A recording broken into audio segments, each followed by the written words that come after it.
বন্ধুরা, মায়ানমার সেরা ছোড়া মোটরসাইকেলে আশ্রয় পড়ল বাংলাদেশে। রোহিঙ্গা সহ মারা গেল দুইজন। আতঙ্কিত হয়ে পড়েছে বাংলাদেশিরা। ঘর ছাড়ার সিদ্ধান্ত নিয়েছে তারা। মায়ানমারের গৃহযুদ্ধের আজ এসে পড়েছে এবার বাংলাদেশে। পড়শি দেশের সেনার ছোড়া মোটরসাইকেলের আঘাতে মৃত্যু হলো দুইজনের। মৃত্যুর মধ্যে একজন রোহিঙ্গা শরণার্থী ও একজন মহিলা রয়েছে।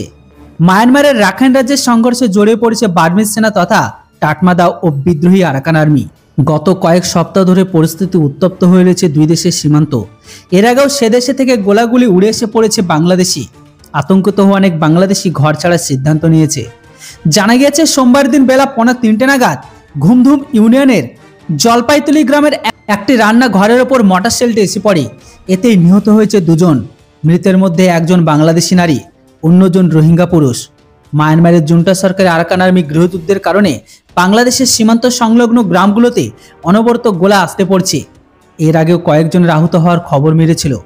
এই পরিস্থিতিতে বিদেশমন্ত্রী ডক্টর হাসান মাহমুদ বলেছে, মায়ানমার থেকে পালিয়ে আসা সীমান্তরক্ষী বাহিনী সদস্যদের ফিরিয়ে নেবে দেশটির সরকার। ইতিমধ্যে এ নিয়ে আলোচনা শুরু হয়েছে। মায়ানমারের অভ্যন্তরে চলমান সংঘাতের জেরে এ পর্যন্ত দেশটির সীমান্তরক্ষী বাহিনীর বর্ডার গার্ড পুলিশের 95 জন সদস্য অস্ত্রসহ বাংলাদেশে প্রবেশ করেছে। তাদের নিরস্ত্রীকরণ করে নিরাপদ আশ্রয় নিয়েছে বর্ডার গার্ড বাংলাদেশ। অন্যদিকে মায়ানমারের সংঘর্ষের জেরে দেশে ফের রোহিঙ্গা শরণার্থী ঢল নামার আশঙ্কা তৈরি হয়েছে, যা নিয়ে চূড়ান্ত সতর্ক অবলম্বন করেছে বাংলাদেশের সীমান্তরক্ষী বাহিনী। পড়শি দেশের সংঘর্ষের জেরে কোনোভাবে একজন রোহিঙ্গা যেন দেশে প্রবেশ করতে না পারে, তার জন্য সমস্ত রকম পদক্ষেপ করেছে বিজেপি।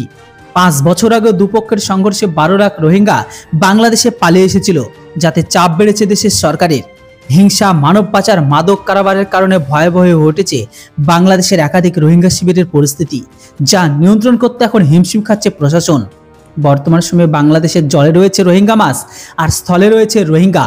সব মিলিয়ে বাংলাদেশকে একদম পুরো বরবাদ করে দিয়েছে। অবশেষে যে কটা রয়ে গেছে সেই কটা এখন বাংলাদেশের জঙ্গি, মাদ্রাসা, মৌলবি আর যত কিছু খারাপ কাজ আছে সেই দিকে এগিয়ে যাচ্ছে। ধ্বংস শুধু সময়ের অপেক্ষা। বন্ধুরা, এবার আপনাদের কি মতামত এর উপর অবশ্যই কমেন্ট বক্সে লিখে জানান। Thanks for watching. জয় হিন্দ, বন্দে মাতরম।